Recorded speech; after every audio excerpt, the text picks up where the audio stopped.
Sejam bem-vindos ao Pausa pro Horror, o nosso podcast sobre o universo do terror pelo ponto de vista de dois medrosos. Eu sou a Ana Shermack e hoje eu tô aqui só de telespectadora, ou ouvinte, ou host mesmo. E, pra me acompanhar, eu tenho aqui o meu amigo Matheus. E aí, gente, tudo bom? Stars! Mas, novamente, não estamos sozinhos, aparentemente nosso podcast está ficando muito movimentado. Hoje temos a presença do John, ou Jonathan. John, como você quer que eu te chame? Eu vou chamar de John, mesmo que...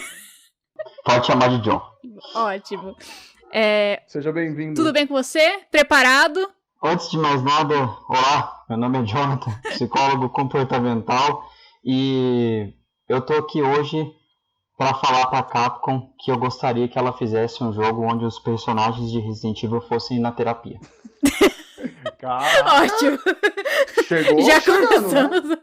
Gostei. Então é isso, como vocês sentiram aí pela palhinha do nosso convidado e do Matheus, hoje nós vamos falar sobre a franquia de Resident Evil.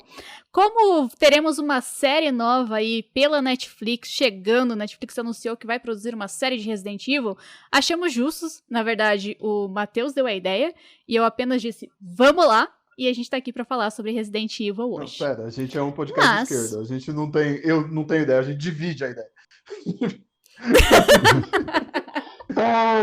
A ideia é nossa. Nós somos a ideia, Matheus. Olha, agora foi forte, hein? Gostei. Então, como hoje eu estou aqui de host, como pessoa que jogou Resident Evil lá no PlayStation 1, há muito tempo atrás, mas era um jogo que eu gostava muito, eu vou começar a sinopse para deixar vocês aí mais à vontade se preparando. Resident Evil é uma franquia que é filme, jogos, livros, enfim, tá em todos os lugares. Ela é um jogo que pertence à Capcom e foi criada pelo Shinji Mikami, posso estar falando o nome errado, porém, ela foi iniciada lá em 1996. Ela passa aí do gênero de ação para terror, suspense, e basicamente tem alguns personagens principais aí que a gente vai falar ao decorrer do podcast, mas a gente pode citar o Chris, a Jill Valentine, o Leon, a Claire, enfim. Hoje eu tô aqui apenas para direcionar essa história, mas claro, trazer meus pitacos, minhas histórias de terror com Resident Evil também. Então, John, já que você é o convidado, nada mais justo do que começar por você. Conte-nos a sua experiência, como que você conheceu Resident Evil, como foi assim o seu acesso principal a essa obra? Bom, Resident Evil eu conheci em 1998, eu não sei, talvez quem está ouvindo aí a gente, ou vocês dois já passaram por isso, mas naquela época, finalzinho dos anos 90, tinha aquelas locadoras, que você podia pagar R$1 para jogar 1 hora. Então, naquela época eu ainda tinha o meu Master System, eu não tinha PlayStation. E aí eu vi Resident Evil 2, foi o primeiro jogo que eu joguei da série. Tava lá na prateleira, eu falei, deixa eu ver esse aqui, vou jogar com esse carinha azul aqui, que era o Leon. Demais. E eu lembro que eu não passei do primeiro cenário, porque o primeiro cenário que eu falo ali é a câmera fixa, né? O primeiro cenário de câmera fixa eu não passei dele, eu morri ali. Porque era muito novo para mim os controles em 3D. Eu ainda estava saindo de uma época onde eu só movia a tela para a direita, né? Eu só jogava um jogo 2D. Então foi uma experiência assim, muito fora do comum. E eu só fui realmente conseguir jogar e terminar um Resident Evil que foi o primeiro. Depois eu peguei o segundo para jogar de novo. Em 2002, quando eu consegui meu primeiro PlayStation, aí sim eu comecei realmente a jogar Resident Evil, eu comecei a conhecer mais. Legal. E você, Matheus? Também foi nos jogos? Como que foi teu acesso a Resident Evil? Foi nos jogos também. Também, coincidentemente, vi o segundo jogo primeiro, né? Tava na casa de uns primos, né? E meu primo tava jogando e eu vi aquela coisa do policial correndo ali dentro daquela delegacia, mas não entendia bem o que estava acontecendo, sabia que tinha uns zumbis, umas coisas assim, mas tava meio, que isso, sabe? Porque até então eu só tinha contato com os jogos do Super Nintendo, Mega Drive, assim, que era o Super era o videogame que eu tinha, né? Mega Drive meus amigos tinham, era uma coisa comum, né? O multiplayer hoje é você joga na sua casa, eu na minha, a gente todo mundo online, né? sem se ver. E na antiga era Verdade. outra coisa, né? Você tinha que ir no teu coleguinha jogar e tal. Então, Sim, sim. meu início foi assim. Inclusive, eu tenho uma boa lembrança dessas locadoras onde tinha os games lá pra gente jogar, porque foi lá que eu descobri, assim, tipo, "Ô, pera, esse jogo aqui é uma série e tal", porque uma vez eu fui a uma locadora e vi lá o pessoal jogando também o Resident Evil 2, e fiquei, ué, qual fita? Eu já vi esse jogo aí, né? E fui lá descobrir o que era, sabe? Eu não lembro exatamente qual foi o jogo que eu comecei a jogar de Resident Evil. Eu lembro que o meu primo tinha vários jogos, ele gostava muito, e eu lembro de assistir ele jogando e ajudar na parte dos puzzles, que era uma parte que eu gostava muito do jogo, porque correr de zumbi não era o meu forte. Uhum. Até hoje, não é. Se eu tivesse que viver no apocalipse zumbi, eu não viveria. Eu ia ser a primeira a morrer, mas eu gostava de resolver os puzzles. Já no surto, a Ana ia embora. Eu lembro de uns puzzles de música que você tinha que, tipo, tinha caixinha de música, tinha uns puzzles muito legais em Resident Evil, e o jogo sempre teve um ar de tensão muito grande, pelo menos pra mim. Eu sempre Sim. assistia alguém jogando muito tensa, sabe? Tipo, até parece que a qualquer hora ia aparecer o Nemesis ou ia surgir algum zumbi, e algo que a gente não vê exatamente nos filmes, né? Pelo menos quando eu assisti alguns filmes de Resident Evil, eu acho que eles vão muito mais pro lado da ação do que do lado do suspense e tensão, que são os jogos. E aí eu pergunto pra vocês sentem essa diferença na franquia? Vocês têm alguma preferência? Tipo, ah, não, eu só prefiro jogos. Ah, não, eu amo os filmes. Como que é isso pra vocês? John. Bom, eu vou ser polêmico, mas é a natureza da internet, né? Não dá pra agradar todo mundo. Eu não gosto dos filmes, nem um pouco, tá? Eu prefiro muito mais os jogos, porque como você descreveu, Ana, os jogos eles têm uma tensão muito grande. Eu divido o gênero de terror, ele é o meu preferido, então eu divido ele entre o terror de sobrevivência e o terror psicológico. O terror psicológico ele seria mais pro lado de Silent Hill. O terror de sobrevivência já é encabeçado pelo Resident Evil. E eu acho que os jogos, eles têm, pelo fato de eles serem interativos, eles já terem essa natureza interativa, você consegue se colocar com muito mais facilidade na pele daquele personagem. Então, assim, é claro, a gente tem os jogos que têm defeitos, assim, má programação, esse tipo de coisa. Mas, no geral, se o seu personagem morre, é porque você não soube controlar ele, é porque você não soube fazer alguma coisa. Você não soube manejar ali os seus recursos, e Resident Evil sempre teve isso. O manejo de recursos. Tem a atmosfera pesada, mas tem o manejo de recursos. Você tem que saber qual o zumbi que você vai matar. Tem corredor na mansão, no primeiro Resident Evil, que você não precisa matar o zumbi. Você pode passar por ele o jogo inteiro, que ele nunca vai te pegar.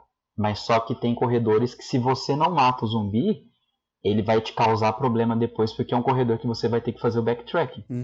Já nos filmes, eu consigo entender que, assim, alguns deles são filmes competentes para você ir lá assistir, se divertir assistindo, comendo uma pipoca, dando risada, mas de nenhuma forma eles conseguem passar a real sensação que é jogar Resident Evil.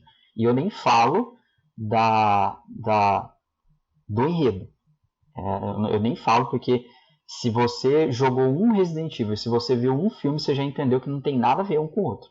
Eles só pegam a premissa de zumbis, Umbrella, Raccoon City, um ou outro personagem ali que na série de jogos são protagonistas, nos filmes são coadjuvantes para Alice. Então são filmes que tem bastante gente que gosta. Eu particularmente não acho graça nem como filmes para assistir, mas por eu já ter sido polêmico, eu prefiro obviamente os jogos. Entendi. Joe, antes de fugir aí da polêmica totalmente, você considera a franquia Resident Evil, de games no caso, como uma franquia de terror? Sim. Porque assim, posso estar parecendo tiozão chato aqui, Mas assim, Uhum. a minha ideia de terror com o Resident Evil, ela é defasada, vamos dizer dessa forma. Porque eu acho que se mantém uma franquia de terror até o terceiro game. Daí pra frente vira outra coisa. Acho que ela é mais focada na ação. Eu concordo com você, porque assim, o terror, o medo, como o medo aprendido, é que assim, na psicologia a gente tem essa divisão de medos. Então a Sim. gente tem o medo que é nosso, o medo que é nosso, assim, que eu falo é um medo automático, que é um medo que é do ser humano. Sim, Então, natural, por né? exemplo, se é natural, se o primeiro jogo, não sei se vocês vão lembrar, mas o primeiro jogo tem ali aquele corredor onde os cachorros pulam. Sim. Uhum. Lembro disso. Olha aí, ó. Os sustos eu sei que eu vou pegar antes. Então, assim, no primeiro jogo, quando o cachorro pula, não é que você tem medo do cachorro. Não é que você tem medo de um zumbi. É que você foi pego de surpresa por um estímulo muito forte. Sim. Então isso é um medo do ser humano. Se você não sente ali um momento de tensão, um momento de adrenalina, ou você já esperava por aquilo, ou você não está tendo resposta de adrenalina corretamente no seu corpo. Aí já pode ser um Eu problema. já falo, O medo psicopatia, né, bicho? Você tá ali, tipo, eu não tenho medo, não, vamos aí. Ei, Ai, que bom, Mas, eu tô assim, bem então, não sim. tem problema. Tá todo mundo bem aqui, a saúde Já aqui tá todos em os- dia. Não, é normal. Se aparecer um jumpscare em qualquer mídia que vocês estão assistindo, é claro que no livro eu não sei como seria um jumpscare, mas não se aplica, eu acho. Uhum. Mas se vocês estão assistindo qualquer coisa, estão fazendo qualquer coisa, e vocês se assustam com barulho muito alto, é normal se assustar com isso. Sim. Agora, o medo aprendido vai ser muito mais subjetivo. Então, por exemplo, eu conheci pessoas que têm um pavor de assistir qualquer coisa que tenha zumbi. Sim. Então essa pessoa ela vai ter um medo daquele zumbi, não necessariamente da situação. Eu costumo falar que Resident Evil ele aposta muito na sua ansiedade, não necessariamente no medo. Por quê? A sua ansiedade no sentido de, será que a minha munição será o suficiente para eu acabar com todos os zumbis ou monstros que aparecerem? Uhum. Será que os meus itens de cura serão suficientes para o chefão que vai aparecer? Entendi. Será que eu levo essa erva verde, essa erva vermelha, essa chave, essa munição? E eu corro o risco de não ter espaço no meu inventário para pegar um item, ter que voltar para a save room e passar pelo mesmo sufoco de novo? Então eu vejo que Resident Evil, os 3 primeiros, como você mencionou, eles apostam muito nisso. Sim. É naquela ansiedade de eu não sei se eu vou dar conta do que pode aparecer. Se a gente pega o 4, o 5 e o 6, é uma decaída forte para má qualidade. Uhum. O Resident Evil 4 é um jogo excelente. Eu ainda acho que algumas partes dele são muito tensas. Uhum. Você jogou ele? Joguei. Você lembra da parte eu acho que é Regenerator o nome daquele monstro lá, que ele vai se regenerando? Aham. Então, aquela parte ali é muito tensa, porque a música que toca, o ambiente, a Sim. respiração do monstro, aquilo ali já te causa um... Meu Deus, eu sem preciso dúvida. sair daqui agora. Sim. É um conjunto de coisas, né, que faz o medo virar o medo, como ele é, como a gente sente. Exatamente, é uma mistura de contextos que vai fazer você ter medo daquela coisa. Você Entendi. não tem necessariamente medo daquele... Tipo, meu Deus, será que algum dia eu vou acordar na minha casa e ver aquele monstro? Não, você não tem essa quebra Aham. da quarta parede, digamos assim. Você tem medo daquele negócio que acontece no jogo acontecer fora. Entendi. Mas se você pega o 5 e o 6, realmente, é a Capcom... Eu entendo assim, a Capcom viu o sucesso dos filmes, Uhum. falou, caramba, o Resident Evil como série de ação dá muito dinheiro. Então eu vou trazer isso para os jogos também. Eu vou tentar traduzir isso para os jogos. Não bateu muito certo com os fãs. Sim. Né? A Resident Evil 4 dividiu os fãs, mas Resident Evil 5 e 6 deixou muito mais um gosto ruim na boca. Uhum. Agora, se você pega Resident Evil 7 buscou muito inspiração em Resident Evil 1. Você está preso numa mansão, Se você pegar o Jack Baker, ele já é mais parecido com o Nemesis. Olha, tem esse cara aqui maluco que tá infectado e ele tá te seguindo pela casa inteira. Sim. Você tem que dar um jeito de despistar ele ou parar ele por um tempo. É que eu acho que o 7 ele já pula pra uma visão completamente diferente de jogo, né? Sim. Né? A gente precisa também deixar essa divisão muito clara, né? Porque ao mesmo tempo que a franquia divide esse nome e conceito, são games muito diferentes entre si, né? Sim. Gerações diferentes, né? Sim. Então você consegue aplicar coisas novas.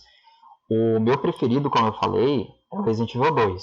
Sim. Lá de 98, porque, na minha opinião, ele apresenta o melhor balanço que a série... O melhor equilíbrio que a série teve até hoje entre terror e ação. Sim. Você tem o perfeito equilíbrio. Resident Evil 3 ele já foi mais pra ação. 4, 5, 6 foi muito mais pra ação. Sim. Resident Evil 7 já é uma proposta diferente, mas ainda assim eu vejo que ele fica dentro do terror de sobrevivência. E o Resident Evil 2 Remake é o jogo da minha vida. É o meu coraçãozinho. Eu adoro aquele jogo. Entendi. Eu acho maravilhoso. Eu platinei ele no PS4 e eu tava pensando até comprar ele pra PC de novo, porque assim, esse jogo vale a pena dar dinheiro pra Capcom. Bacana. Sinalizar pra ela, Capcom, pelo amor de Deus, continue desse jeito aqui. Mas será que também essa mudança, né, igual vocês falam do terror pro suspense, não foi é que eu sou da galera do marketing, né? Então, toda decisão que é pra ganhar mais dinheiro, eu acho ótima.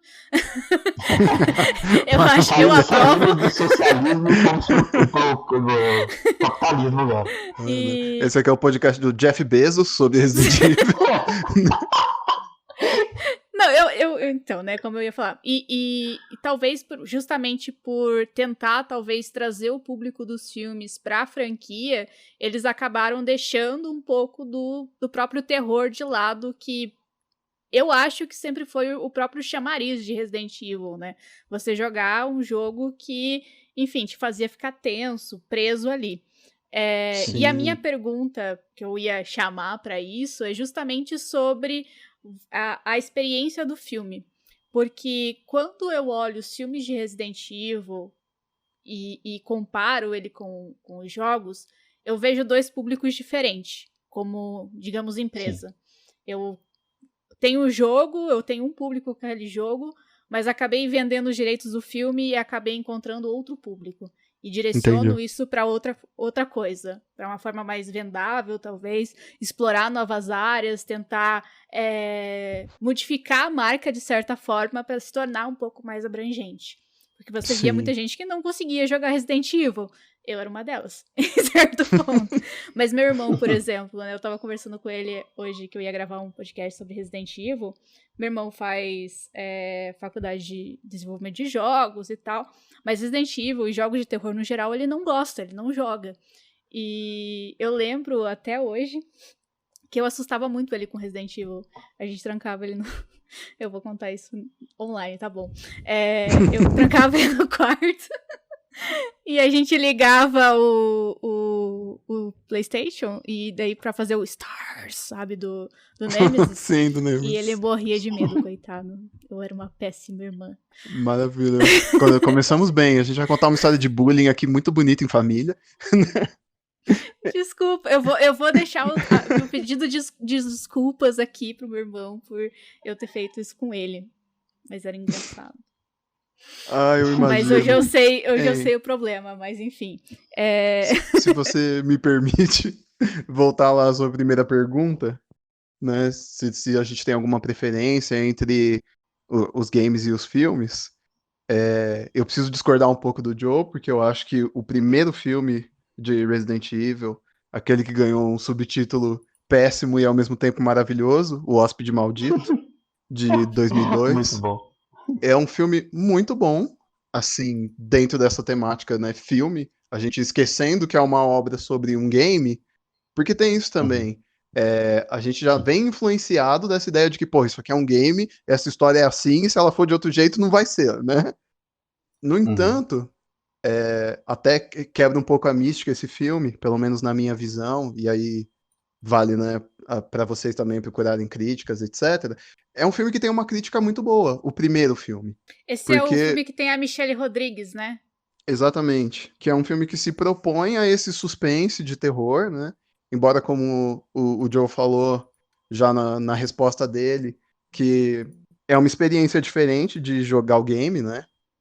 E é natural que tenha essa diferença, uma vez que o filme é uma tradução do game, né? Então ele não consegue atingir os mesmos espaços que o game. No entanto, é um Sim. filme bom, assim, pelo menos, né, na minha leitura. E até chama atenção para essa discussão que existe dentro do cinema de tipo, é possível fazer um filme de games bom? E aí já vindo também nesse caminho de survival horror ou horror de sobrevivência, né? O, esses dois filmes tem essa medalha assim de, olha, são filmes bons e filmes de game. Resident Evil 1, O Hóspede Maldito e o Silent Hill, né? E o Silent Hill mais ainda, porque o Silent Hill consegue agradar mais que o Resident. Por algum motivo, embora o jogo não seja tão popular, né? O filme é muito popular, tem notas altíssimas, assim, se você procura review. No entanto, foi um filme que Uhum. não fez dinheiro. Ganhou uma sequência, mas não fez dinheiro. Ele vai. O Christoph Gans, que foi o diretor do primeiro, parece que a Konami liberou para ele fazer outro. Eu não sei se vai ser uma continuação daqueles dois, mas parece que tem um vindo aí. Tem um filme novo de Silent Hill vindo aí. Tem Olha aí. sim. Ele até chamou a responsabilidade porque no primeiro filme ele tirou dinheiro do próprio bolso, né? Sim, Já começa por aí. Ele foi um cara que ele comprou a ideia, né? Ele falou, não, eu quero fazer. E sim. visto que a sequência não tem nada a ver com o primeiro filme, embora ela tenha muito mais referências explícitas aos games, ela é mais pra mostrar esse lado gore da coisa do que tipo, ó, vou te contar uma história. Aliás, eu falei essa questão de tradução, né? Por causa desse subtítulo. E é uma coisa que eu tô pensando em falar com vocês, que assim, pros fãs que, pros fãs, né, pro ouvinte que não sabe, Resident Evil é um jogo japonês. No entanto, Sim, quando para chegar para nós, ele tem sempre uma tradução. Mas no Japão, ele já tinha um nome em inglês, que é o Biohazard. Então era muito comum, sim. na época das locadoras, a gente encontrar Biohazard e Resident Evil, né? Como se fossem produtos diferentes, vamos dizer assim. E aí me peguei Uhum. pensando, a gente fala hoje tanto dessa questão de, nossa, a dublagem é ruim, nossa, a tradução é ruim, porque não tem nada a ver. No entanto, veja você a ironia, né? O título japonês, Biohazard, ele significa uma espécie de alerta de, como é que é? Vazamento químico, Exato. vazamento. Algo, ter um vazamento biológico, né? Um acidente desse gênero. Sim. No entanto, o nome americano dá a impressão de que é alguma coisa sobrenatural, de terror, né? Assim, Uhum. mesmo num lance como, sei lá, um espírito, algo do gênero, porque é como tem no nome, né, em português do primeiro filme, é basicamente isso, Hóspede Maldito. Sim, e naquela época, obviamente, quando você vai fazer um jogo, você não espera que ele vai bombar. Aliás, você espera que ele tenha sucesso, mas você não espera que ele vá ter inúmeras franquias. Você não está antecipando isso. Então você vê Exatamente. que a tradução no inglês, Resident Evil, ele é muito mais voltado para aquele contexto. Olha, tem um mal, tem alguma coisa que é maléfica dentro desta casa, dentro dessa residência, Sim. porque era voltada na mansão Spencer. Aí daí para frente, nos Estados Unidos ficou uma coisa meio que tá Resident Evil, mas se passa numa cidade, se passa numa vila, se passa em vários lugares do mundo. Aí ficou meio que tá, Resident Evil ficou conhecido, mas poucas pessoas param para pensar que tem essa diferença, né? Sim. No Japão, como é Biohazard, então qualquer lugar que tenha um vazamento, um acidente biológico, você pode colocar Biohazard e Resident Evil, que nem no próprio Resident Evil 7 eles fizeram essa brincadeira. Né? Uhum.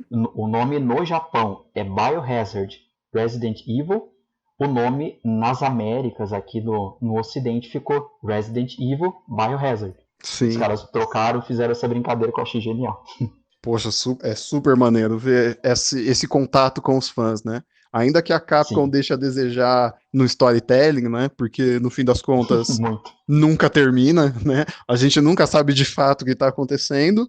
Tem essa coisa de, poxa, eu tô de olho em vocês e tô vendo do que vocês gostam, vocês não gostam, né? Isso, e a Capcom nos últimos anos, como eu gosto bastante de Resident Evil, eu acompanho ela nas redes sociais, ela tem dado muito ouvidos aos fãs.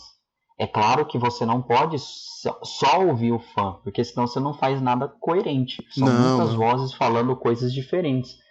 Mas eles estão dando muita atenção para os fãs. Olha, todo jogo que eles lançam, eles depois de um mês, 2 meses, eles lançam uma enquete. Olha, o que você gostou nesse jogo? O que você esperava do jogo? Suas expectativas foram atendidas? O que você gostaria de ver nos próximos jogos? Eu vejo que esse contato com os fãs, para resumir minha fala, é uma coisa muito legal que a Capcom faz e que não é muito comum de você ver empresas fazendo. Uhum. Até porque o fã tem mania, às vezes, de estragar um pouco a obra também, né? Já que a gente tá bem polêmico aqui, Sim. eu Opa! tenho esse pensamento assim, né? Às vezes o Ah, fã mas não super tô tá com você. certo.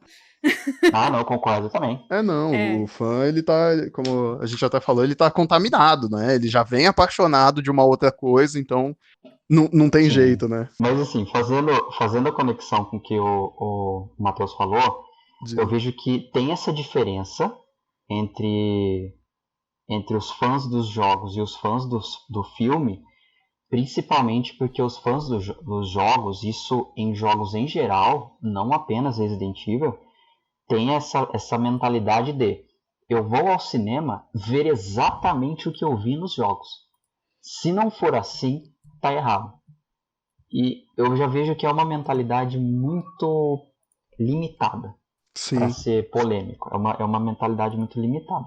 Eu não gosto dos filmes de Resident Evil, mas eu vejo eles como filmes. Uhum. Porque eles não têm absoluta. Que nem eu falei, tirando os temas principais, palavras-chave, Umbrella, Raccoon City, vírus, ah, zumbi, tirando essas palavras-chave, os filmes não têm nada a ver com os jogos.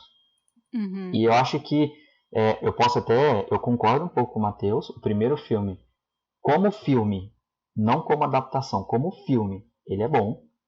Como adaptação, eu não vejo ele como algo bom. Né? Eu penso que Resident Evil tem capacidade de ser uma franquia adaptada Uhum. para as telas, sem precisar mudar muito a essência.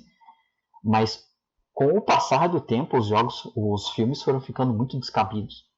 Esses tempos atrás eu tomei coragem de assistir o capítulo final, né, o último filme, e eu Sim. ficava, meu Deus, que coisa desconexa, que coisa que não faz sentido uma cena com a outra. Sim. Parece episódio de série. É, Acabou o filme, eu fiquei meio que, tá, quando vai começar a outra temporada?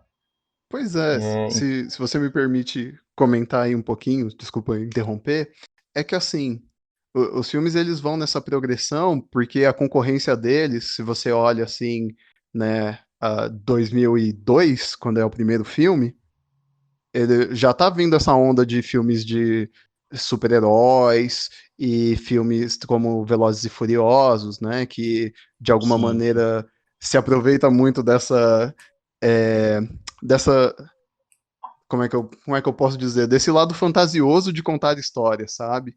Tipo, que ao mesmo Uhum. tempo que é uma coisa muito pé no chão, que é uma história sobre corridas clandestinas, mas é o carro que voa, é o carro que puxa cofre na rua, sabe? Daqui a pouquinho eles estão indo pro espaço, hein? Exato, é bem isso. Então, Ué, tipo, vai se contaminar a nave espacial, gente? Olha aí a dica pra Hollywood. caraca, não, tô Olha, vendo, hoje a gente veio cheio, a gente já tava preparando pra debater essas ideias, mas a Ana chegou assim com o pé na porta, né? Imagina um olha se Resident Evil no espaço, e assim, mas só concluindo o pensamento, e ele vai progredindo dessa maneira, né? Eu, Uhum. nessa questão, o pessoal gosta de ver a Alice, no caso, pra quem não sabe, a Alice ou Alice, não sei como se pronuncia, vamos de Alice. A gente tá no Brasil, é Alice. Alice. Quem vê a Alice lá nos filmes fazendo as coisas todas, tipo, os fãs dos filmes gostam da Alice, gostam que ela faça coisas que não condizem com a série de games, no caso, né? Uhum. Eu vejo assim que se a gente for parar para olhar muito minuciosamente, os filmes e os jogos, em alguns momentos, eles até podem conversar Sim. como histórias, porque assim, se você pega os planos da Umbrella nos jogos, Aham. era uma intenção de produzir armas biológicas para exércitos no mundo. Então, assim, olha, eu tenho essa arma biológica aqui, que faz isso, isso e aquilo, eu vou vender ela por um preço e você usa ela no seu exército para tomar uma cidade, tomar um país, enfim, Sim. eles estão lucrando por trás daquilo, né? Então, a Umbrella nos filmes, ela tem um pouco disso, né? De, olha, estamos produzindo essas armas biológicas, tem o Wesker, né? Que é aquela ideia megalomaníaca dele, não, porque Sim. eu vou fazer uma nova ordem mundial, porque só as pessoas que É, sobreviverem à infecção que vão valer a pena de ficar. Os filmes também fazem isso. sim. Os jogos, o Resident Evil, na minha opinião, isso não é um fato, isso não é uma verdade absoluta, Sim. mas na minha opinião eles são melhores quando eles são o foco da infecção, digamos assim, ele é pequeno. Sim. Então, lá, Resident Evil aconteceu, o primeiro Resident Evil aconteceu numa mansão, era um foco de infecção fechado. Sim. Aconteceu em Raccoon City, só em Raccoon City, não foi no mundo inteiro. No set, só aconteceu na mansão Baker, aconteceu naquele lugar ali. Então fica uma coisa muito mais íntima e aí você consegue despertar um terror muito grande. Agora, se você faz um Resident Evil no mundo pós-apocalíptico, tipo, o mundo inteiro foi infectado, que nem é o caso dos jogos, dos filmes, Do aí eu terceiro já filme pra vejo frente, né? isso, aí eu já vejo que perde um pouco essa noção de terror, já começa a ser aquele terror com ação. Tem jogos de Sim. terror com ação, o Dying Light, por exemplo, é uma opção para quem gosta de mais adrenalina, Sim. mas aí eu vejo que em alguns pontos os jogos conseguem conversar com os filmes por causa desses detalhes da história. Ah, O porquê sim. da Umbrella existir, o que ela tem como interesse. Sim. A gente tem as empresas farmacêuticas que estão fazendo rivalidade com elas, tentando roubar a pesquisa dela e por aí vai. Existe esse diálogo mesmo, mas eu acho que os filmes partem para esse lado mais megalomaníaco, porque o cinema de zumbi tem essa questão, né? Se Sim. você olha aí o Madrugada dos Mortos, até o próprio Walking Dead, né? Se a gente for ver que vem mais ou menos na mesma época, eles não tratam a ideia Uhum. de zumbi como uma coisa, né, pequena, é sempre mundial, é sempre, ó, pegou aqui, já era, você vai ver o Japão também vai ter, a Europa, não tem é, essa questão de ser mais individual, né? E é por isso que a gente fala, use máscara. Exato, use máscara, fique em casa. Exatamente. Fique em casa. Você pode ser o próximo zumbi. Nunca se sabe. E, Sim. mas assim, vamos iniciar a polêmica, talvez. O ação, Opa! a ação também não é uma forma de terror para algumas pessoas? Será que a gente, assim como a gente comentou em outros casts, né, sobre como o terror vai mudando de acordo com o tempo, como ele precisa se atualizar, porque talvez algo que era terror antigamente pra gente, porque foi o primeiro contato, a primeira forma de acesso àquilo, ele acaba se transformando em terror. E daí depois, como a gente já teve muito contato com isso, a gente até releva, a gente vai meio que acostumando com aquilo. Os jogos precisam dar uma mudada, assim como os próprios filmes, para trazer algo pra gente que de alguma forma nos surpreenda. Talvez, igual você falou ali, eu gostava quando era mais, né, mais pessoal ali até a infecção. Talvez Uhum. hoje em dia, no mundo que a gente tá, o medo não seria maior se realmente fosse algo mundial, como a gente tem pandemias e, enfim. Eu acredito que, assim, essa é uma questão de contar história, sabe? Porque às Uhum. vezes a gente se mantém muito purista nessa ideia de, isso é terror, isso não é, e as coisas têm fronteiras, né? A gente às vezes Sim. pisa na fronteira, como até no episódios anteriores a gente falou do terror para crianças, né? Ou seja, uma coisa que a gente tem enquanto adulta, ela também pode ser apresentada para uma criança de outra forma. Então eu acho que os jogos têm isso, eles estão na fronteira. Eu acho que há terror, sim, nos jogos a partir do 4, mas assim, muito mais focado na ação. E não sei se a Ana pensa isso, né? Mas ela comentou isso na pergunta, que pode haver, sim, terror na ação. Porque, por exemplo, se você pega um filme como o Tropa de Elite, por exemplo, daquele imbecil do Padilha.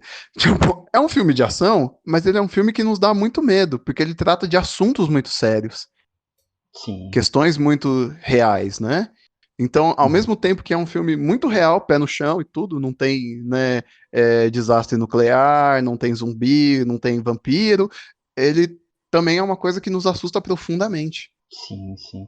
Eu concordo plenamente com você quando você fala que o terror ele depende muito da forma que você está contando aquela história. Eu achei o exemplo do Tropa de Elite bem acertado, porque assim, é um filme de ação, ele se vende como um filme de ação, o grande filme de ação brasileiro, mas ele tem um comentário. Ele tem um comentário, ele mostra a corrupção na polícia, ele mostra a vida dentro da favela, ele mostra os conflitos de poder. Então, é uma coisa que te deixa assustado porque você consegue trazer aquilo para a realidade. Sim, Você olha para aquele filme e você fala: caramba, isso acontece. Tem ali os momentos de ação, né, os momentos exagerados, é o cinema, claro, sim, mas você consegue trazer aquilo e aquilo te dá medo. Né? Então, hoje que a gente está vivendo uma pandemia, está todo mundo em casa. Muita gente falou: olha, assiste Contágio, que é um filme bom para explicar o que acontece. sim, Você assiste aquele filme e você fala: caramba, isso está acontecendo. Isso não é apenas uma ficção, isso está acontecendo. Nós estamos vivendo um momento de isolamento, tem um vírus por aí que a gente não consegue ver, a origem dele é muito difícil de rastrear. Então, é o jeito que você conta a história. O sim, George Romero, por exemplo, que é o pai dos filmes de jogos, o pai dos filmes de zumbis, sim, ele tinha todo um comentário nos filmes dele. Não era só um filme de zumbi, tem o carinha ali que come os outros. Não era só isso, ele tinha uma mensagem. de fato. Então, a ação, ela consegue sim dar medo, e até eu posso falar como resposta fisiológica. Porque a gente precisa separar o que é sensação do sentimento. A sensação é uma resposta do seu corpo. Ela não depende de você. Ela Sim, não depende da sua ação intencional. O sentimento é o nome que a gente dá para o que a gente está sentindo. sim, Então, por exemplo, se eu falo para vocês, vocês estão sentindo taquicardia, vocês estão suando muito, vocês não estão conseguindo respirar direito e vocês não estão conseguindo prestar atenção. Essa sensação do corpo de vocês pode ser tanto raiva quanto amor. Você pode estar perto ali da pessoa, do crush, que você gosta muito, e entendi. você vai ter essa resposta no seu corpo. Mas se você estiver numa situação de perigo, você está andando na rua e tem um cachorro ali latindo com você, bravo, para te atacar, Entendi. você também pode sentir isso. Saquei. Então, a ação ela vai depender muito da pessoa. Porque, por exemplo, quando eu estou jogando um jogo de terror, até mesmo os psicológicos, quando eu tomo um susto ou quando eu vejo que tem uma ameaça e eu preciso pensar rápido, eu sinto aquela adrenalina. Então, para mim, aquilo ali é um momento de ação. Eu preciso fazer uma ação aqui. Eu vou ter que lutar contra essa ameaça ou vou ter que fugir dela. É uma das duas opções que me resta. Mas algumas pessoas pode ser a coisa mais boba do mundo. Pode estar assistindo, sei lá, Gremlins, pode estar assistindo Stranger Things. E a pessoa olha para o que está acontecendo na tela, ela paralisa. Sim, Então, o jeito de você contar a história, os elementos dessa história vão reagir, vão ter um impacto diferente em cada pessoa. Como eu falei, tem gente que tem medo de zumbi. Eu não tenho. A tensão que eu tenho jogando Resident Evil é uma tensão de ansiedade. Não assim, ah, meu Deus, eu tenho medo de zumbi. Agora, se você pega um jogo de terror psicológico, por exemplo, eu não sei se vocês acompanharam toda a farra que aconteceu com a Konami por causa do Silent Hills. Na sim, época, o Hideo Kojima estava fazendo o novo Silent Hill, aí ele lançou o teaser lá, né? Eu não vou falar o nome porque senão a gente vai trazer discussões políticas pra cá, mas é o Playable Teaser, vamos falar o nome dele inteiro. E na época... É aquele jogo que você joga quando bebe muito, né? É um jogo do dia seguinte. Isso. Melhor descrição, né? É a melhor descrição. Parabéns. Então, assim, é um jogo que você não tem armamento, você não tem itens de cura, você não tem esse manejo de inventário, mas é um jogo que eu tô na minha casa, tá tudo apagado agora. Só a luz do meu quarto tá acesa. Se eu acabasse de jogar aquele jogo, eu ia olhar pro corredor e ia falar, mas será que tem alguém ali? Isso já eu não me permito fazer essas coisas comigo mesma. Eu assisto filme, eu faço eu leio livro, mas aí jogar um negócio que eu vou me sentir desse jeito, não. Tchau, não dá pra mim, não.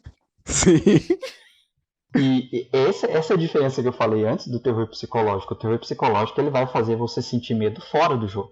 Você desligou o jogo, você ainda continua sentindo medo, porque aquilo pode acontecer, entre aspas. Você não vai ver uma fantasma no seu corredor.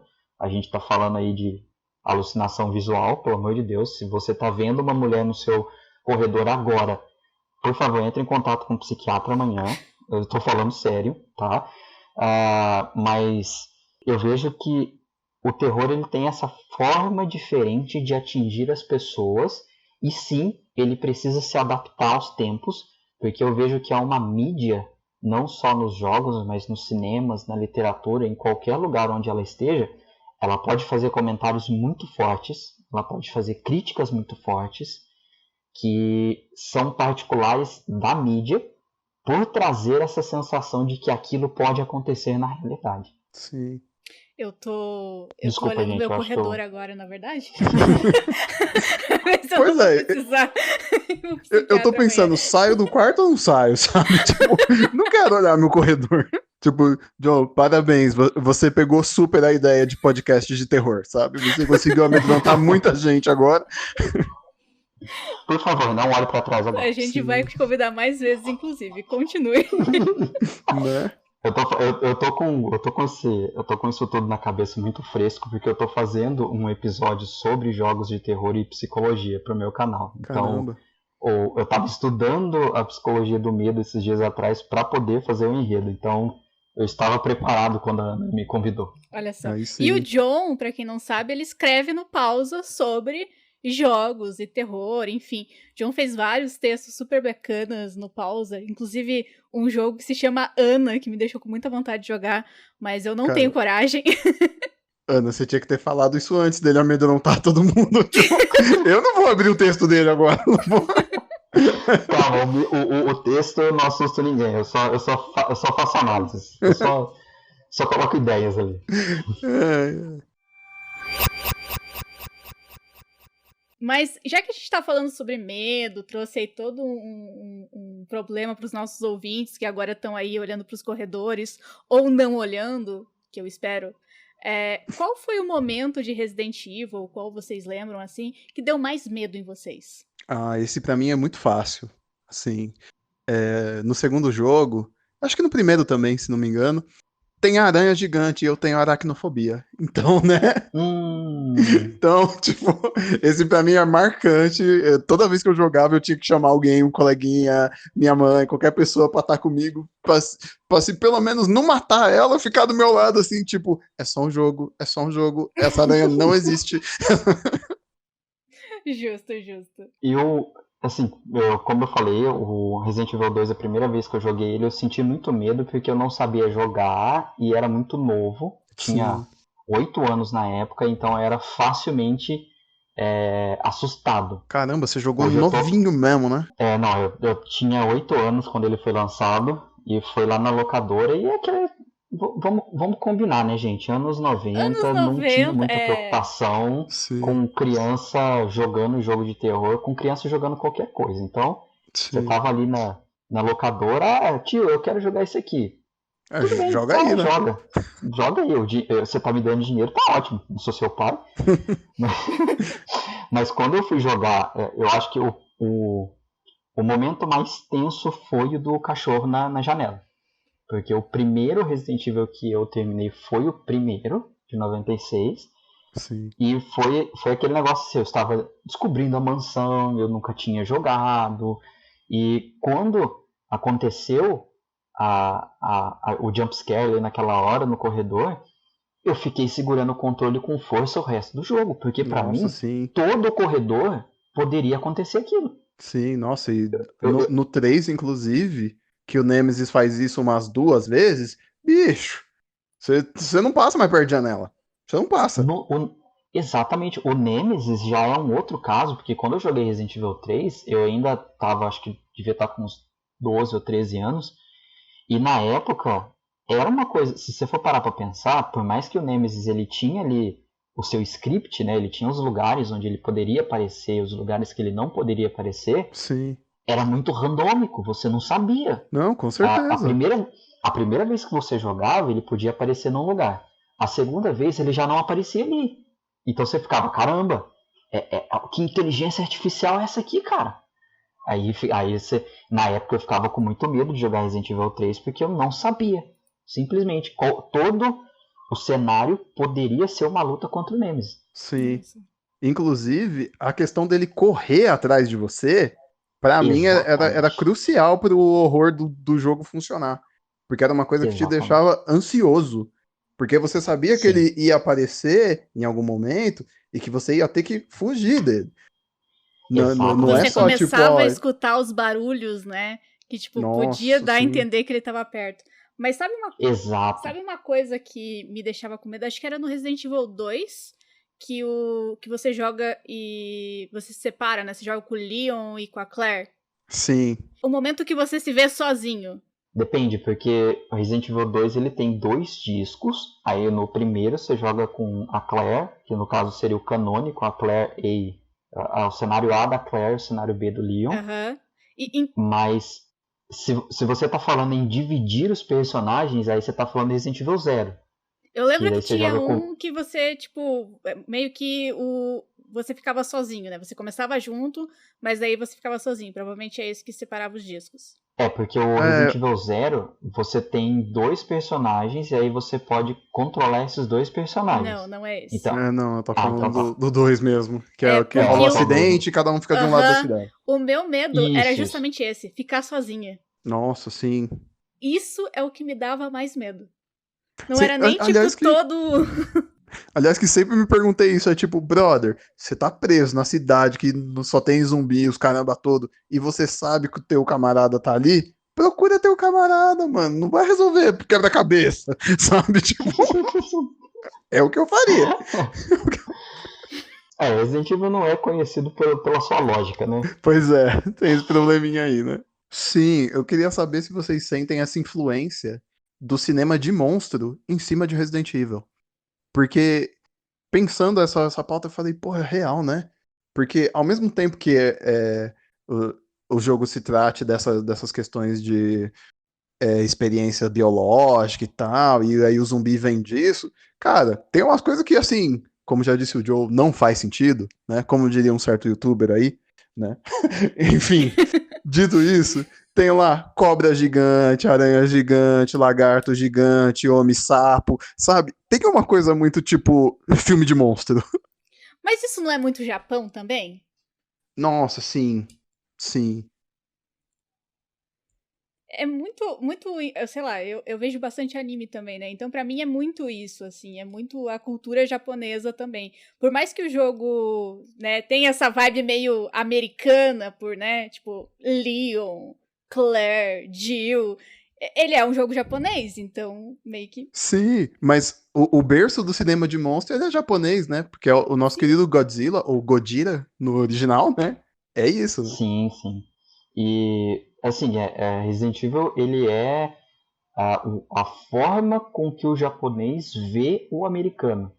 Então você vê que Resident Evil tem muito clichê de história americana. Sim. Eu vejo que talvez uma influência que eu consigo ver em Resident Evil também, fora os monstros, é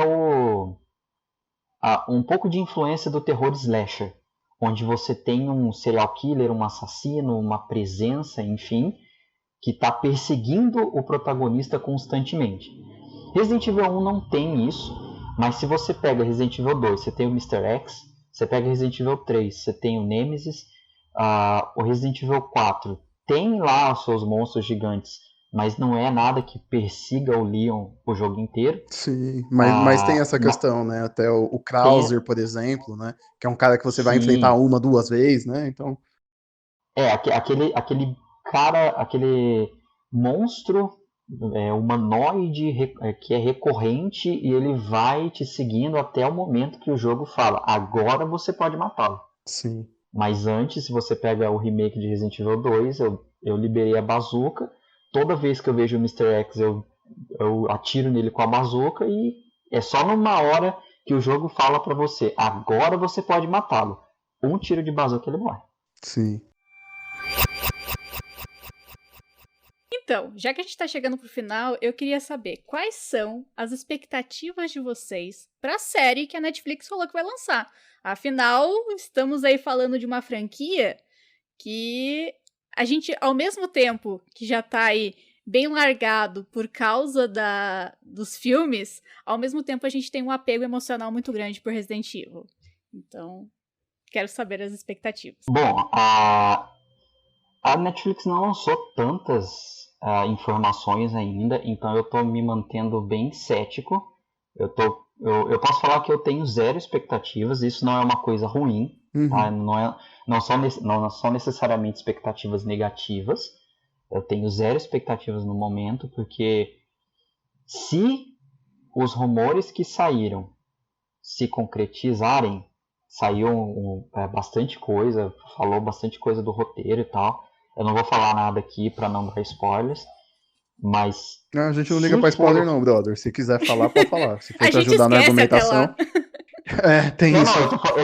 Eu tô falando, às vezes, pra pessoa que tá ouvindo a gente, eu não quero ouvir spoiler, eu não quero que você fale. Mas aqui a gente educa o nosso ouvinte. Se ele não quiser ouvir, ele pula. Então beleza, então. Então beleza, vocês ouviram a sua mestre. Então assim, parece que a série, se concretizar esses rumores, a série ela vai se passar em 2 períodos de tempo.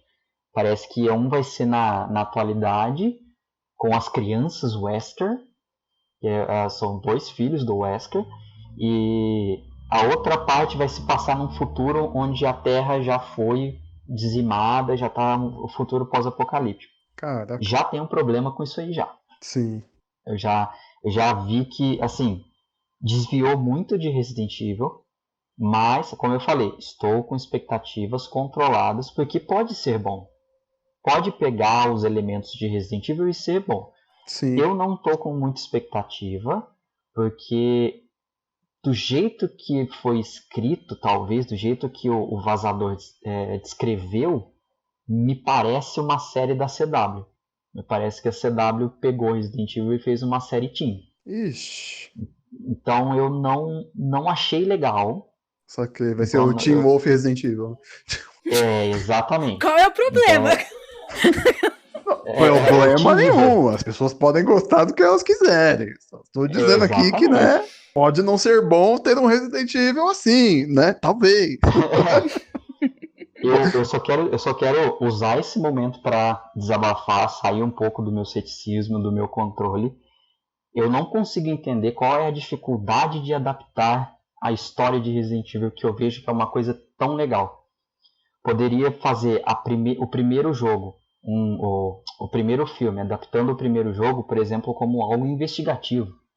Você passa o primeiro terço do jogo ali. Nossa, mas estão acontecendo assassinatos canibais nas florestas e a gente não sabe o que está acontecendo, isso aqui está muito estranho. Aí, na segunda metade, eles vão para a mansão. É lógico que não vai ficar fazendo puzzle aqui, não vou ficar pegando erva, fumando a erva ali na hora, comendo a erva, sei lá como é que eles usam. Concordo. Eu acho que é o que a gente já comentou até aqui nessa conversa, que assim, fazer uma tradução mais fiel, mas uma tradução, né? Para outra mídia.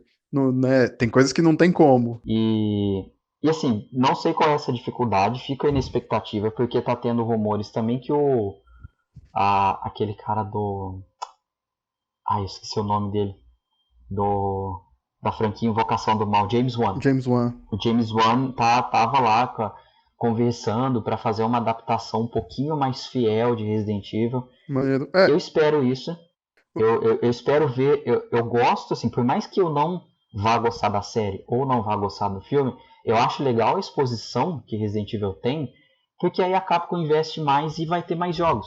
Sim. Continua mais jogos, continua essa exposição. Eu acho sempre legal que as coisas que eu gosto não fiquem em nicho, porque daí, como a Ana já comentou, né, se for para ganhar dinheiro, a empresa vai ganhar dinheiro, ela vai voltar esse dinheiro, porque Resident Evil está tendo um retorno, então eu vou continuar investindo porque eu quero mais dinheiro. Justo. É melhor para todo mundo sai ganhando. Mas as expectativas para Resident Evil 8 estão altas. Percebo. Enfim, o que eu gostaria de ver numa série de Resident Evil, e aí usando um pouco também desse argumento de, olha, já vi que vazaram coisas, tem gente dizendo que a série vai ser curta, ela vai ter apenas 8 episódios.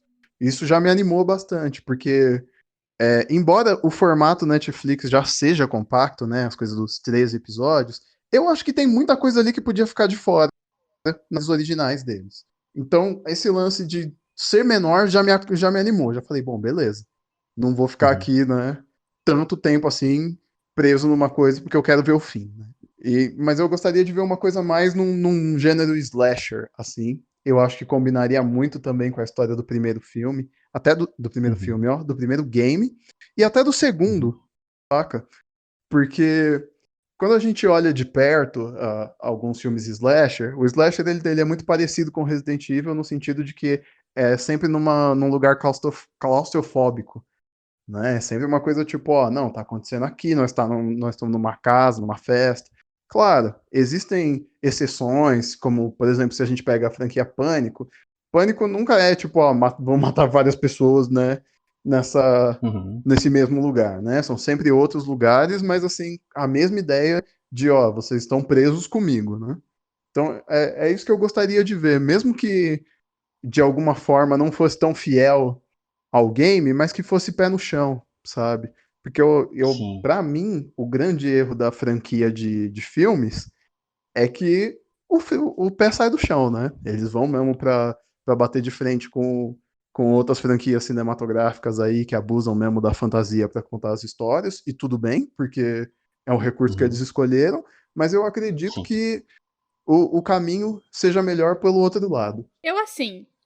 Eu confesso que a ideia de assistir uma série de zumbi não me atrai tanto. Não ando muito na vibe de, tipo, assistir algo novo de zumbi. Até porque, desculpa te cortar mais uma vez, mas assim, a gente tá saturado disso, né? Tá, exatamente, a gente tá muito saturado. Só que assim, recentemente algo me fez mudar de ideia, né? Depois da gente falar sobre esse tema, até eu fiquei pensando bastante tempo sobre. Talvez eu não vá nem querer assistir, justamente por estar muito saturado e tal. Mas eu li recentemente um quadrinho brasileiro, inclusive, sobre vampiros, que me fez senti saudade de assistir essas histórias de volta, de ler essas histórias, porque eu por muito tempo eu consumi muito conteúdo sobre vampiros, e aí eu larguei porque encheu o saco, sabe? Era muita coisa, já não aguentava mais, pra ser bem sincera. E aí essa história meio que, tipo, olha, Ana, era disso que você gostava, sabe? Tinha algumas coisas muito legais que você gostava. E aí eu fui revisitar algumas histórias e tal. E eu acho que, dependendo do que eles fizerem, pode ser isso. Então a gente tenta sempre olhar meio poliana e ver o lado bom e tentar achar algo positivo. Então Sim. eu tô pensando melhor nesse ponto. Mas. Eu vejo que, lembrando o que o Matheus falou antes, da questão da história, eu concordo com vocês, tanto que na época eu já estava tão saturado de zumbi em qualquer coisa que eu quase não joguei o primeiro The Last of Us. Sim. Porque, cara, mais um jogo de zumbi, nossa, eu já tô cansado disso. Só que os zumbis, a infecção do Cordyceps e tudo que acontece lá, não era o foco. Você pode colocar um zumbi ali no fundo, mas o zumbi não precisa ser o foco da sua história. Na minha opinião, eles reinventaram os zumbis. Aí, puxando de novo para Resident Evil, não apenas pela paixão que eu tenho por Resident Evil 2, mas eu vejo que Resident Evil 2 ele conseguiu reinventar a ameaça do zumbi nos jogos. Porque não apenas pela câmera e pelo design, porque a produção dos zumbis ali, toda a fotografia dos zumbis em Resident Evil 2 estava maravilhosa. Sim. Tava uma coisa assim maravilhosa quando começaram a sair as primeiras imagens e a decisão deles de manter uma câmera ali em cima do ombro, né? Então você tem uma visão muito mais íntima do seu personagem em relação à ameaça, em relação ao zumbi. Entendi. Então eu vejo que por mais que ok, é um jogo de zumbi, é o mesmo zumbi de sempre, é a mesma coisa de sempre, só que com uma forma de entregar diferente, uma forma de você lidar com ele diferente, uma forma de você ver ele diferente. Então, se a série conseguir apresentar o suspense, eu não sei se eles vão mais pro lado do suspense, se vão pro lado do slasher, eu não sei, não dá para saber. Não dá. Mas se eles conseguirem apresentar Resident Evil dessa forma, ainda que desviando completamente dos jogos de novo, pode ser uma série boa. Sim. Joe, posso te dar um abraço, cara? Meu, porque é justamente o que eu penso, sabe? Porque pra mim... Abraço virtual. Exato.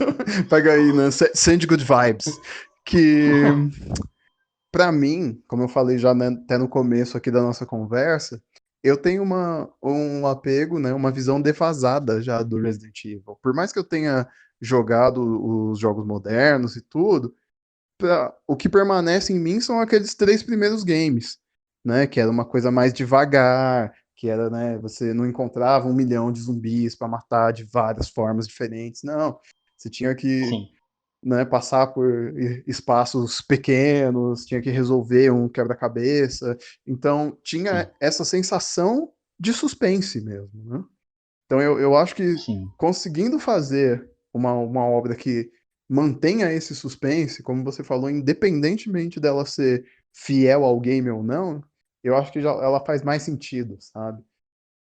Sim, eu vejo que Resident Evil, alguns jogos, né? Não vou exagerar falando todos.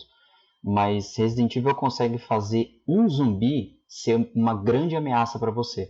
E é daí que vem o suspense, daí que vem o medo, daí que vem a tensão.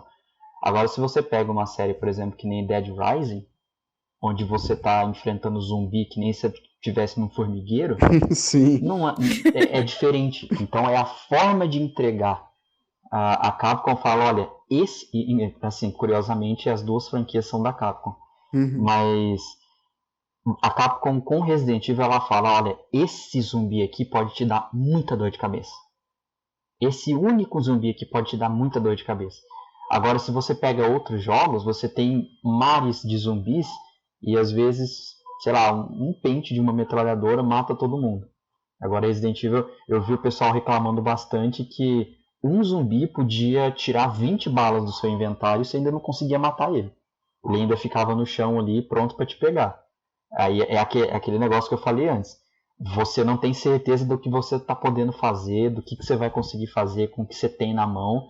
E é daí que vem essa magia de Resident Evil para mim. Enfim, eu espero que dê certo. Eu quero ver uma série de Resident Evil e eu quero que ela soe diferente do que a gente tem aí no mercado atualmente. E não é uma crítica a esse mercado, porque, enfim, o gosto tá aí para todo mundo, né?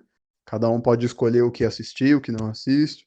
Então, mas o que eu gostaria de ver é isso, uma série mais sóbria, se possível mais sombria e mais lenta de zumbis. Eu espero que a série seja boa. Por mais que as minhas expectativas sejam nulas, eu espero que a série seja boa. Eu espero que, mesmo que eu não goste dela, ela consiga agradar alguém, algum público, algum nicho goste dela, porque isso é bom para todo mundo. Sim. desviando da série, mas ainda assim no Resident Evil, eu espero que saia um filme também nesse molde mais sóbrio, mais sombrio, que consiga adaptar melhor os elementos de Resident Evil para o cinema, que eu acho que a série merece. Sim. Ela tá quase chegando nos seus 30 anos, então ela merece ter uma adaptação mais fiel. E eu espero que Resident Evil 8 também seja um bom jogo, também continue na pegada do Resident Evil 2 Remake, na pegada de Resident Evil 7, porque Resident Evil 3 nós não falamos sobre ele, tá? Para não estender mais, porque foi uma decepção, mas enfim. Eu espero que a Capcom continue ouvindo aos fãs, continue agradando aos fãs, não necessariamente agradando aos meus gostos, mas agradando a quem goste de Resident Evil, das suas mais diferentes formas de gostar dessa série. Então, já que a gente falou aí sobre Resident Evil, conseguiu explanar um pouco sobre essa franquia que é tão grande, afinal a gente poderia ficar aqui, a gente poderia fazer um podcast inteiro só sobre Resident Evil e mais nada, porque teria assunto para um cast inteiro sobre isso. Nossa, sem dúvida. Com certeza. Com certeza. Mas agora a gente tem o nosso momento descompressão. Afinal, depois de todo bom jogo de terror, todo bom filme de terror, é bom assistir um episódio de comédia, né? Pra gente dar aquela relaxada e conseguir dormir sozinho e voltar a olhar pro corredor. Então, John, eu gostaria de te perguntar qual é a sua dica para os nossos ouvintes. Bom, eu indico para quem tiver condições, porque no YouTube não tá tendo mais os vídeos, mas se você conseguir adquirir as temporadas de Monty Python, é uma série muito boa, uma série britânica. Alguns dizem que foi a tupé de comediantes que realmente revolucionou a comédia na televisão. A comédia como a gente conhece hoje foi muito por conta deles. É um humor que ele vai do pastelão até o humor inteligente. Então você vai encontrar todo tipo de forma de humor ali. Eu indico bastante porque é uma série incrível. É uma série que entende muito do humor. E um episódio ou outro você vai dar risada, e eu garanto isso aí.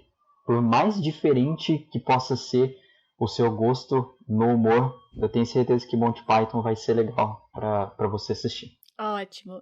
E, Matheus, qual é a sua dica para os nossos ouvintes hoje? Então, como da última vez eu roubei, pelo menos entre aspas, porque eu indiquei um disco, dessa vez eu vou mandar um filme, vai. Porque filme de dança, olha só que maravilha, né? Assisti há pouco tempo, acho que é um original Netflix, chama Feel the Beat. Não tem tradução na Netflix, mas seria algo como Sentindo a Batida. E assim, clichêzaço, mas super divertido pra você assistir com quem tá junto com você, trocar aquela ideia. É maneiro. Show. Eu, então, vou roubar e vou indicar uma playlist.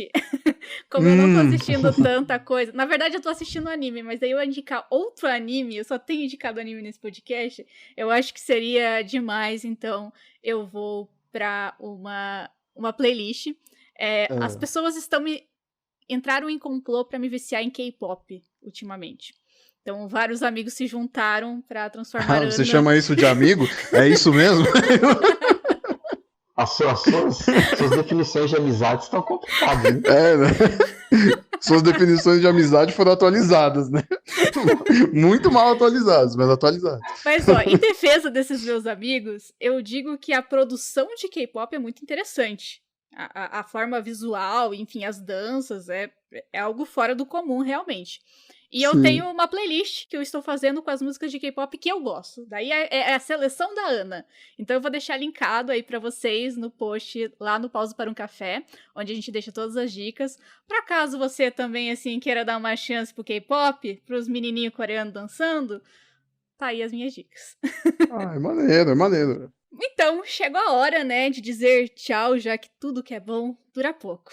Então, John, Muito obrigado por ter aceitado participar com a gente, trazer aí a sua experiência, o seu conhecimento em Resident Evil pra gente. E claro, deixa o seu jabá, onde as pessoas podem te encontrar. Bom, eu que agradeço o convite, espero ser convidado para outros temas. E, bom, se você usa Twitter, você pode me encontrar como @psicojfg ou @psicojfg, não é psico de psicopata, é psico de psicólogo. Ou vai ser um psicólogo chamado Jonathan, o nome. Ou também eu tenho um canal no YouTube, Psicologia e Cultura. Eu comecei há pouco tempo, onde eu falo sobre, onde eu faço divulgação da psicologia e falo sobre jogos e outros tipos de entretenimento na nossa cultura. Ótimo!